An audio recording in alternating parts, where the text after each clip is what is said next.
പറഞ്ഞോളൂ. മലപ്പുറം ജില്ലയിലും മറ്റ് കേരളത്തിലുടനീളം ഭരണം പിടിച്ചത് ഹിന്ദു സഹോദരങ്ങൾക്ക് കൂടി വേണ്ടിയാണ് എന്നുള്ള കാര്യം അദ്ദേഹം ആദ്യം സ്വന്തം പാർട്ടിയിലെ ഷാജി എന്ന് പറഞ്ഞ് ബോധ്യപ്പെടുത്തണം. കാരണം നമ്മൾ ഇത്തവണ ഭരണം പിടിക്കേണ്ടത് മുസ്ലിം സമുദായത്തിന് നഷ്ടപ്പെട്ട അവകാശങ്ങൾ തിരിച്ചു പിടിക്കാൻ വേണ്ടിയാണെന്ന് മൈക്ക് കെട്ടി പ്രസംഗിച്ചത് നിങ്ങളുടെ പാർട്ടിയുടെ മുതിർന്ന നേതാവായിട്ടുള്ള ഷാജി തന്നെയാണ്. അദ്ദേഹത്തെ ഒന്ന് പോയി തിരുത്തുന്നത് നന്നായിരിക്കും ആദ്യം. ഈ കഴിഞ്ഞ 10 കൊല്ലം ഒരു വർഗീയ കലാപം ഉണ്ടായിട്ടില്ല എന്നുള്ളതാണ്. കേരളത്തിൽ കഴിഞ്ഞ 10 കൊല്ലം ഒരു വർഗീയ കലാപം ഉണ്ടായിട്ടില്ല. എന്നാൽ അതിനു മുമ്പ് ഉള്ള കാലത്ത് വർഗീയ കലാപം ഉണ്ടായിട്ടുണ്ട്. മാറാട് കലാപമാണ് അദ്ദേഹം ഉദ്ധരിക്കുന്നത്. അപ്പോൾ ഇനി UDF-നെ അധികാരത്തിലെത്തിച്ച് ഇനി ഒരു മാറാട് കലാപം ഉണ്ടാക്കണോ എന്നാണ് വെള്ളാപ്പള്ളി നടേശന്റെ ചോദ്യം. ഇത് അനാവശ്യ ചോദ്യമല്ല. മാറാട് കലാപം ഉണ്ടായത് UDF-ന്റെ എന്ന മുന്നണിക്കതിൽ എന്ത് പങ്കാളുള്ളത്? അതിൻ്റെ ജുഡീഷ്യൽ കമ്മീഷനിൽ എവിടെയെങ്കിലും ഭരണകൂടത്തെ ആരെങ്കിലും കുറ്റപ്പെടുത്തിയിട്ടുണ്ടോ? എവിടെ എന്ത് പ്രശ്നം നടന്നു കഴിഞ്ഞാലും ആദ്യം ആൾക്കാർ മെക്കിട്ട് കയറുന്നത് എൻ്റെ ആയിരിക്കും. അല്ല, ചില സ്ഥലത്തൊക്കെ സംശയം ശരിയായിരിക്കും. എന്നാലും മാറാടുണ്ടായ കലാപം ഒന്നാം മാറാട് കലാപത്തിൻ്റെ പ്രതികാരമായി ചെയ്യപ്പെട്ടതാണെന്ന് എല്ലാവർക്കും അറിയാം. പക്ഷെ UDF സർക്കാർ അതിനെ അടിച്ചമർത്തി.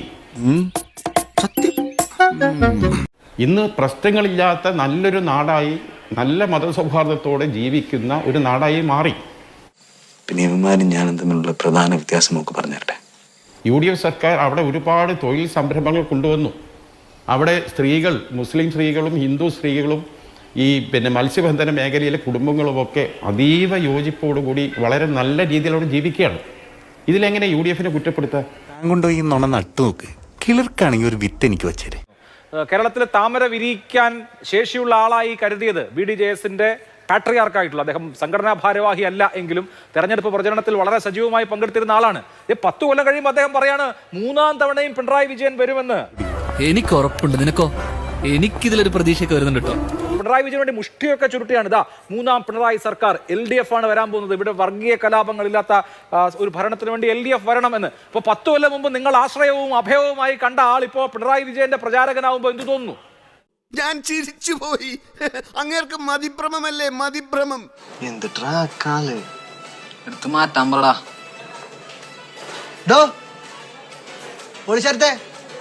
ട്രാക്ക് മാറ്റി മുമ്പ് സംസാരിച്ച മുസ്ലിം ലീഗിന്റെ പ്രതിനിധിയായിട്ടുള്ള ഷാഫി ചാലിയും മാറാട് കലാപത്തെ സംബന്ധിച്ച് പറഞ്ഞിട്ടുള്ള വസ്തുതാവിരുദ്ധമായിട്ടുള്ള ഒരു കാര്യത്തെ തിരുത്തേണ്ട ഉത്തരവാദിത്വം എനിക്കുണ്ടെന്ന് കരുതുകയാണ്. അല്ലെങ്കിൽ മാറാട്ടിലെ ബലിദാനികളുടെ കുടുംബം എന്നോട് ക്ഷമിക്കില്ല. നോക്കൂ, UDF-ന് യാതൊരു പങ്കുമില്ലാത്ത കലാപമായിരുന്നു അത് എന്നല്ല ജുഡീഷ്യൽ കമ്മീഷൻ പറഞ്ഞത്. മുസ്ലിം ലീഗ് നേരിട്ട് പങ്കെടുത്തിട്ടുള്ള കലാപമായിരുന്നു എന്നാണ് തോമസ് P. ജോസഫിന്റെ നേതൃത്വത്തിലുള്ള എൻക്വയറി കമ്മീഷൻ കണ്ടെത്തിയത്.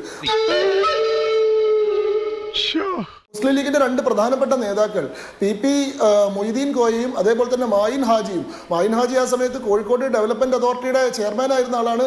IOML-ന്റെ ഉന്നതനായിട്ടുള്ള കോഴിക്കോട് ഭാഗത്തെ നേതാവാണ് ഈ PP മൊയ്തീൻ കോയ എന്ന് പറയുന്ന ആള്. ഈ 2 പേരെയും പേരെടുത്ത് പറഞ്ഞുകൊണ്ടാണ് റിപ്പോർട്ട്. FM എന്ന പേരിൽ, ഫിനാൻസ് മിനിസ്റ്റർ എന്ന പേരിൽ ഇവർക്ക് ഫണ്ട് ചെയ്യാൻ വേണ്ടിയിട്ട് പാർട്ടിയിലെ ഉന്നതൻ പ്രവർത്തിച്ചിരുന്നു എന്ന് പറഞ്ഞിട്ടുള്ള റിപ്പോർട്ടാണ്. 62 പ്രതികളെ ജീവപര്യന്തം ശിക്ഷിച്ചിട്ടുള്ള, മുസ്ലിം ലീഗ് പ്രവർത്തകരായിട്ടുള്ള 62 പ്രതികളെ ജീവപര്യന്തം ശിക്ഷിച്ചിട്ടുള്ള മുസ്ലിം ലീഗിനെ പേരെടുത്ത് പരാമർശിച്ചിട്ടുള്ള റിപ്പോർട്ടാണ് മാറാട് കലാപവുമായി ബന്ധപ്പെട്ട് തോമസ് P. ജോസഫ് കമ്മീഷൻ സമർപ്പിച്ചിട്ടുള്ളത്. ആ കലാപത്തിൽ UDF-ന് പങ്കില്ലെന്നൊന്നും ദയവായിട്ട് അങ്ങ് പറഞ്ഞു ഒഴിയരുത്. ആ കലാപത്തിൽ പങ്കെടുത്തിട്ടുള്ള ആളുകൾ ഓടി ഒളിച്ചിട്ട്, പോലീസിൽ നിന്ന് രക്ഷപ്പെടാൻ വേണ്ടി ഓടി ഒളിച്ചിട്ടുള്ള പള്ളിയിൽ നിന്ന് അവരെ സംരക്ഷിക്കാനും തെളിവുകൾ നശിപ്പിക്കാനും വേണ്ടിയിട്ട് ഒരു കേന്ദ്രമന്ത്രി തന്നെ നേരിട്ട് മാറാട് എത്തിയിട്ടുള്ള അനുഭവമൊക്കെ മലയാളികൾ മറന്നിട്ടില്ല എന്നുള്ളതെങ്കിലും നിങ്ങൾ ഓർക്കണം. ആ കഴപ്പങ്ങ് തീർന്നല്ലോ അല്ലേ? ശരി, ഇനി വെള്ളാപ്പള്ളി നടേശനുമായി ബന്ധപ്പെട്ട വിഷയത്തിലേക്ക് ഞാൻ വരാം. നമുക്ക് വെള്ളാപ്പള്ളി നടേശന്റെ പ്രസ്താവനയോട് വ്യക്തിപരമായി ഞാൻ യാതൊരു നിലയ്ക്കും യോജിക്കുന്നില്ല. ഇടതുപക്ഷത്തിന്റെ തുടർഭരണം കേരളത്തിൽ ഉണ്ടാവുമെന്ന് ഞാൻ വിചാരിക്കുന്നില്ല. അങ്ങനെ ഉണ്ടാവരുതെന്ന് ആഗ്രഹിക്കുന്ന ആളാണ് ഞാൻ. അത് ഉണ്ടാവാതിരിക്കാൻ വേണ്ടി എന്നാൽ സാധിക്കുന്ന രീതിയിൽ പ്രവർത്തിക്കുകയും ചെയ്യുന്ന ആളാണ് ഞാൻ. സന്തോഷായി, നല്ല സന്തോഷായി. പക്ഷെ ഇവിടെ വെള്ളാപ്പള്ളി നടേശൻ ആ പ്രസ്താവന നടത്തുമ്പോൾ ആ പ്രസ്താവന എന്തുകൊണ്ട് അദ്ദേഹം നടത്തുന്നു എന്നതിലേക്കും നമ്മൾ അന്വേഷണം പോകാതെ വെള്ളാപ്പള്ളി നടേശനെ ഒരു ന്യൂനപക്ഷ വിരുദ്ധനായി, ഒരു വർഗീയവാദിയായി ചാപ്പ കുത്തിക്കൊണ്ട് അദ്ദേഹത്തെ ആക്രമിക്കുന്ന ശൈലിയിലേക്കല്ല നമ്മൾ പോകേണ്ടത്. എന്തുകൊണ്ടാണ് വെള്ളാപ്പള്ളി നടേശനെ പോലെ കേരളത്തിലെ പ്രധാനപ്പെട്ട ഒരു സമുദായ സംഘടനയുടെ നേതാവിന് അത്തരത്തിലൊരു നിലപാട് സ്വീകരിക്കേണ്ടി വരുന്നത്? ഇതങ്ങനെ പിള്ളേളിയൊന്നുമല്ല. അല്ല, പ്രത്യേകിച്ചും ഹിന്ദു സമുദായ സംഘടനകൾക്കെല്ലാം കഴിഞ്ഞ 10 വർഷത്തിനിടയിൽ ഇടതുപക്ഷം നടത്തിയിട്ടുള്ള ധാരാളം ഹിന്ദുവിരുദ്ധമായിട്ടുള്ള പ്രവർത്തനങ്ങളോട് മാനസികമായി തന്നെ വലിയ വിപ്രതിപത്തിയും വലിയ എതിർപ്പും ഉള്ളവരാണ്. നീ ചിന്തിക്കേ, നീ സമാധാനമായി ചിന്തിച്ച നമുക്കൊരു വഴി കണ്ടുപിടിക്കാൻ പറ്റും. ശബരിമല സ്വർണ്ണക്കൊളയിൽ കോൺഗ്രസും നിങ്ങളൊക്കെ സമരം ചെയ്യാണല്ലോ. NSS ഇറങ്ങിയിട്ടുണ്ടോ? നോക്കൂ, ഈ 2026 തെരഞ്ഞെടുപ്പിന് മുൻപ് ഹൈന്ദവ സാമുദായിക സംഘടനകളുടെ SNDPയുടെയും NSSന്റെയും ബ്ലാങ്ക് ചെക്കാണ് പിണറായി വിജയന്റെ കയ്യിലിരിക്കുന്നത്. അല്പന ഐശ്വര്യം കിട്ടിയാൽ അർദ്ധരാത്രിക്ക് ഉടപിടിക്കുന്നു കേട്ടിട്ടേ ഉള്ളൂ. ഇതാ കാണുന്നു. അതാണ് ഞാൻ പറഞ്ഞു വന്നത്. അങ്ങനെ മുഴുവിപ്പിക്കാൻ സമ്മതിക്കാത്തത് കൊണ്ടാണ് ഈ ഇടപെടലിന്റെ ആവശ്യം വന്നത്. ഞാൻ അത് തന്നെയാണ് ഞാൻ പറയാൻ ശ്രമിക്കുന്നത്. മാന്യന്മാർ സംസാരിക്കുമ്പോൾ ഇടപെടരുത്. അത്രയും തീവ്രമായിട്ടുള്ള ഒരു ഹിന്ദു വിരുദ്ധ സമീപനം സ്വീകരിക്കുന്ന ഇടതുപക്ഷത്തോട് വിപ്രതിപത്തിയും വിയോജിപ്പുമുള്ള ഹിന്ദു സംഘടനകൾ പോലും എന്തുകൊണ്ട് ഈ അവസാന ലാപ്പിൽ ഇടതുപക്ഷത്തിന് അനുകൂലമെന്ന് തോന്നുന്ന വണ്ണത്തിലുള്ള പ്രസ്താവനകൾ പുറപ്പെടുവിക്കുന്നു? ഇതിന്റെ കാരണമാണല്ലോ നമ്മൾ യഥാർത്ഥത്തിൽ അന്വേഷിക്കേണ്ടത്. എന്നാലും എവിടെയാണല്ലേ നമുക്ക് പാളിയത്? അത് യഥാർത്ഥത്തിലുള്ള കാരണം ഇവിടെ UDFന്റെ ഭരണത്തെ സംബന്ധിച്ച് ഉണ്ടായിട്ടുള്ള ഒരു ആശങ്കയാണ്. ഇവിടെ ജനവിരുദ്ധമായിട്ടുള്ള ഇടതുപക്ഷത്തിന്റെ സർക്കാർ മാറിക്കഴിഞ്ഞാൽ പകരമായി വരാൻ പോകുന്നത് BJP ഭരണത്തിൽ വരണമെന്നാണ് ഞാൻ ആഗ്രഹിക്കുന്നത്. പക്ഷേ കേരളത്തിന്റെ ഒരു രാഷ്ട്രീയ സാഹചര്യത്തിൽ എത്രയാണ് 71 സീറ്റുകൾ നേടിക്കൊണ്ട് ഭരണത്തിൽ വരാൻ സാധ്യതയുള്ള അടുത്ത ബദൽ ആരാണെന്ന് ആലോചിക്കുമ്പോൾ കഴിഞ്ഞ തദ്ദേശ സ്വയംഭരണ തെരഞ്ഞെടുപ്പിൽ കൂടി UDF നേടിയിട്ടുള്ള മുന്നേറ്റം വെച്ച് നോക്കുന്ന സമയത്ത് പകരമായി വരുന്നത് UDF ആണെങ്കിൽ അത് അതിനേക്കാൾ വലിയ വിപത്താവുമോ എന്ന ആശങ്കയാണ് പലപ്പോഴും ഹിന്ദു സമുദായ സംഘടനകളെ കൊണ്ട് ഇത്തരത്തിൽ പറയിപ്പിക്കുന്നത്. അല്ലെങ്കിൽ തന്നെ ആകൊരു ഇതായിട്ട് ഇരിക്കപ്പെടരുത്. അതിന്റെ വേറൊരു ഇത് അല്ലെങ്കിലും വളരെ ഇതായിട്ടുള്ള ഒരു ഇതാണ് ഓൻ എപ്പോഴുള്ള ഒരു ഇത്.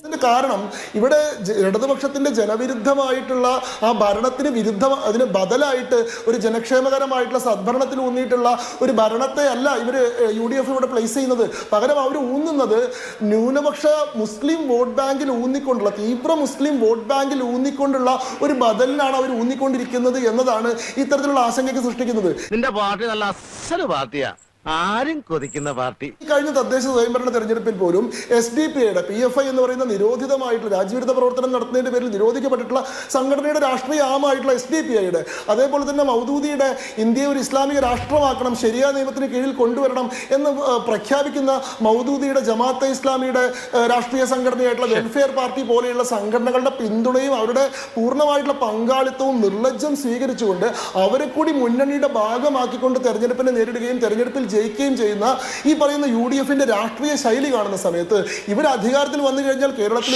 ന്യൂനപക്ഷ ഭരണമാണോ സംഭവിക്കാൻ പോകുന്നത് എന്ന ആശങ്കയാണ്. ഞാൻ വളരെ രഹസ്യമായിട്ട് വെച്ചിരുന്ന കാര്യം നിന്നോട് ആര് പറഞ്ഞു? അതായത് ഇതിന്റെ യഥാർത്ഥത്തിലുള്ള ഉത്തരവാദികൾ യഥാർത്ഥത്തിൽ UDF തന്നെയാണ്. കാരണം ഈ പറയുന്ന ഇത്തരം തെറ്റായിട്ടുള്ള ടെൻഡൻസികളെ തിരുത്താനോ അതിനെ തള്ളി പറയാനോ തയ്യാറാവാതെ അതിനെ തങ്ങൾക്ക് തെരഞ്ഞെടുപ്പിൽ ജയിക്കണമെന്ന ഒറ്റ ലക്ഷ്യം മാത്രം വെച്ചുകൊണ്ട് നിർലജ്ജമായി സ്വീകരിക്കുന്ന സമീപനമാണ്. ഇത് നിങ്ങൾ അവന്റെ കഥകൾ കേൾക്കണം. കഥകളുടെ നിങ്ങൾ ഇതൊന്നും അല്ല. മലപ്പുറം ജില്ലയിലും മറ്റു കേരളത്തിലുടനീളം ഭരണം പിടിച്ചത് ഹിന്ദു സഹോദരങ്ങൾക്ക് കൂടി വേണ്ടിയാണ് എന്നുള്ള കാര്യം അദ്ദേഹം ആദ്യം സ്വന്തം പാർട്ടിയിലെ ഷാജി എന്ന് പറഞ്ഞ് ബോധ്യപ്പെടുത്തണം. കാരണം നമ്മൾ ഇത്തവണ ഭരണം പിടിക്കേണ്ടത് മുസ്ലിം സമുദായത്തിന് നഷ്ടപ്പെട്ട അവകാശങ്ങൾ തിരിച്ചു പിടിക്കാൻ വേണ്ടിയാണെന്ന് മൈക്ക് കെട്ടി പ്രസംഗിച്ചത് നിങ്ങളുടെ പാർട്ടിയുടെ മുതിർന്ന നേതാവായിട്ടുള്ള ഷാജി തന്നെയാണ്. അദ്ദേഹത്തെ ഒന്ന് പോയി തിരുത്തുന്നത് നന്നായിരിക്കും ആദ്യം. എനിക്കിത് എന്തിന്റെ കേടായിരുന്നു.